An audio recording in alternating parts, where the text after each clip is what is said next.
তাকাইয়া থাকে, রাত্র হলে মরুভূমির পথ দিয়ে দৌড়ে আর কান্দে আর ডাকে মদিনার পাখিরা রে আয় মদিনার খবর, একটা খবর নিয়ে যা, কুফা নগরীর অবস্থা ভালো না, আমাদের বাবা মুসলিম বিন আকিলকে কুরবানি করে দিয়েছে, আমরা দুই ভাইকে খুঁজতেছে, রাস্তা পাই না, কোথায় যাব, হুসাইন যেন কুফায় না আসে, খবর নিয়ে যা। এভাবে একদিন এক রাত, দুই দিন দুই রাত, 3 দিন পার হইয়া 3 রাত্রের বেলা দুইটা ভাই একটা খেজুরের বাগানের মধ্যে বসেছিল, রাত্রে দৌড়াবে মদিনায় যাবে, কিন্তু পেটের খিদা, পানির পিপাসা, আর হাঁটতে পারে না। ছোট ভাইটা বড় ভাইয়ের গলায় ধরে কাঁদতেছে, ভাই কলিজা শুকাইয়া গেছে রে, একটা কাজ সামনে যাইতে পারবো না। দুইজন গলাগুলি করে খেজুরের বাগানের মাঝখানে ঘুমিয়ে গেছে।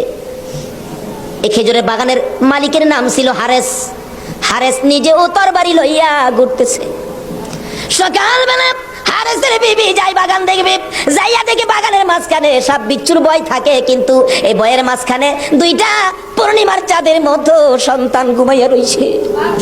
আস্তে আস্তে কাছে যাইয়া ছোট্ট ভাইটার মাথায় হাত দিলে চোখ খুলে দেখি কুফার মহিলা, চিৎকার মারছে, ভাই গো আর ঘুমাইস না, কুফাবাসী আমরার খবর পেয়ে ফেলছে, মদিনায় বুঝি আর যাওয়া হবে না।